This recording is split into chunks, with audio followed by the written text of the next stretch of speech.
Privilège de coopérer avec les institutions. Bon, nous avons linkage agreement avec Montefiore Hospital, Bellevue Hospital, de telle sorte que quand les gens viennent nous voir pour des services, en les référant à ces hôpitaux, déjà ils n'ont pas besoin d'établir une crédibilité quelconque, parce qu'il y a la crédibilité d'une institution derrière eux, une institution dont ces institutions ont besoin. Bon, et des relations de travail déjà bien établies. Bon, et ensuite, concernant policy advocacy, quand on dit advocacy, c'est d'abord la capacité de créer des relations de travail avec les autres organisations, appartenir à des coalitions, à des networks. Bon, c'est pourquoi African Services, on est membre de certaines, d'importantes coalitions, dont New York Immigration Coalition, qui est l'une des plus grandes coalitions ici à New York, et je dirais même au niveau des États-Unis. Bon, moi-même, je suis membre du conseil d'administration de cette organisation, qui est une organisation de plus de 200 organisations. Il y a même des organisations, des agences gouvernementales qui sont dedans. Il y a même des networks et des coalitions qui sont dans cette coalition. C'est énorme. C'est énorme. Bon, donc, l'avantage, c'est quoi? C'est que pour aller à Washington, à New York, ou bien les visites au niveau de City Hall, ils préparent tout. Ils préparent tout. Les bus sont là, tout est pris, tout est là. Donc, ça, c'est extrêmement important de faire partie, en tout cas, de faire partir d'une coalition. Et le membership de l'organisation, et j'ai toujours encouragé les organisations africaines à y adhérer. Elle est ouverte à tout le monde. Elle est ouverte à tout le monde. Si votre organisation veut adhérer, vous faites l'application, vous êtes dedans. Vous parlez de training, ils offrent énormément de training. Bon, par exemple, je crois qu'actuellement, il y a un training qui est en cours où tu peux avoir le certificat pour être, comment ça s'appelle, pour encadrer sur le plan de l'immigration ceux qui sont dans le besoin. Est-ce que vous voyez? Si tu n'es pas membre, le coût c'est vers peut-être $1000.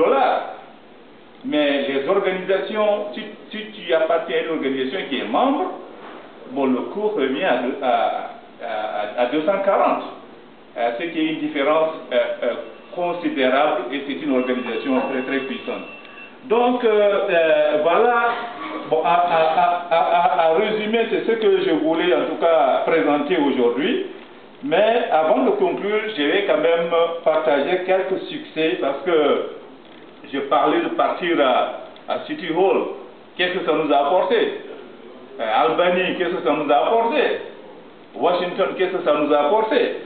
Bon, par exemple, au niveau de New York, nous avons ce qu'on appelle Executive Order 41, signé par le maire. Qu'est-ce que ça signifie?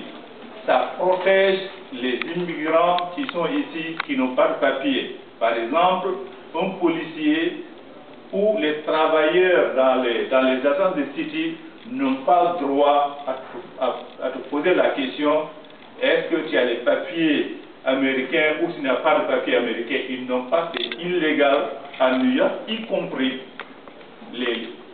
la police. Donc, Executive Order 41 protège de façon explicite les immigrants qui sont ici.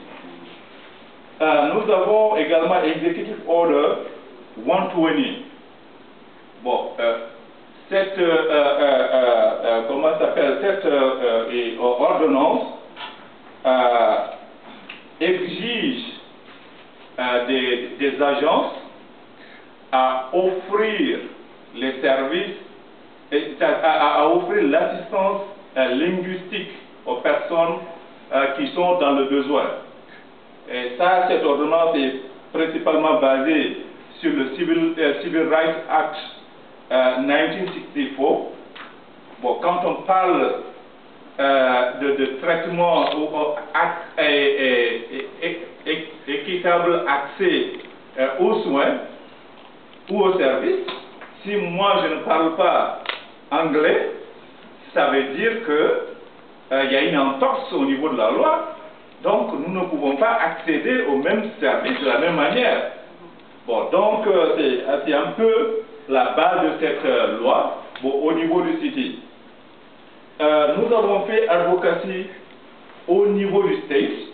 L'année dernière, c'était en 2011, gouverneur Cuomo a signé Executive Order 26, qui est l'équivalent de Executive Order 120. Aussi, un autre point très important, avec le problème du HIV, en 1987, président Reagan avait adopté un Executive Order pour inclure le HIV dans le groupe des maladies qui constituent une base d'exclusion au niveau des États-Unis. Bon, ce qui veut dire que si, par exemple, tu n'as pas ta green card, tu appliques pour l'ajustement, bon, il y a certains tests qu'il faut absolument faire, syphilis et la tuberculose. Bon, pour ces deux maladies, bon, si par exemple le test est positif, bon, on te donne un temps de faire le traitement et de présenter l'évidence comme quoi, bon, tu as la clearance et la procédure peut continuer.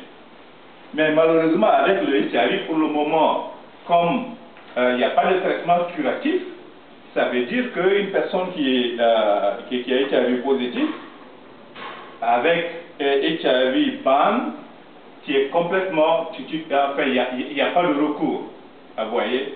Bon, donc il y a eu une campagne puissante qui finalement, en 2010, le 4 janvier 2010, cette interdiction a été levée. Et c'est pourquoi, depuis, les États-Unis n'ont jamais organisé la conférence internationale sur le sida. Et c'est en 2000, parce qu'avec cette interdiction, bon, le monde entier, tu vois, ce n'était pas acceptable. Parce qu'il y a avec ça une personne qui demande le visa et que tu es HIV positif, automatiquement ça va être rejeté. Et alors qu'une conférence internationale pour le sida, bon, les personnes concernées doivent être là. Donc avec cette interdiction, ces gens ne pouvaient pas venir, donc la conférence ne pouvait pas avoir lieu. Et en 2011, quand cette interdiction a été levée, pour la première fois à Washington DC, la conférence internationale va avoir lieu dans le mois de juillet. Bon, donc, c'est une façon, c'est juste pour montrer que l'action porte fruit. Tu vois. L'advocacy, ce n'est pas comme le service direct. J'ai des mots de tête, je vais, me donne Tylenol, je prends, je suis OK. Vous voyez?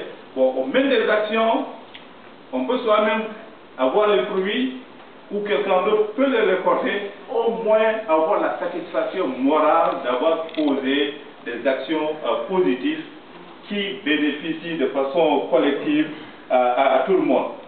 Maintenant, les défis auxquels on est confronté en tant qu'Africain, là le problème est qu'on parle de la démocratie et tout, mais je pense que jusque-là, on n'est pas profondément convaincu de l'engagement civique.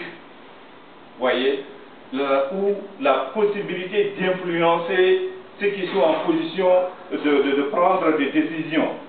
Bon, on n'est pas tellement visible. Voyez, bon, et en plus, les organisations que nous avons, sur le plan capacité, sont très limitées. Et d'ailleurs, très souvent, j'ai eu à organiser beaucoup de workshops de capacity building. Bon, comment organiser, conduire un meeting, un leadership development, la gestion du temps, vous voyez. Et je le disais la dernière fois, il y avait un groupe de jeunes qui voulaient utiliser la salle ici. Bon, et ils m'avaient demandé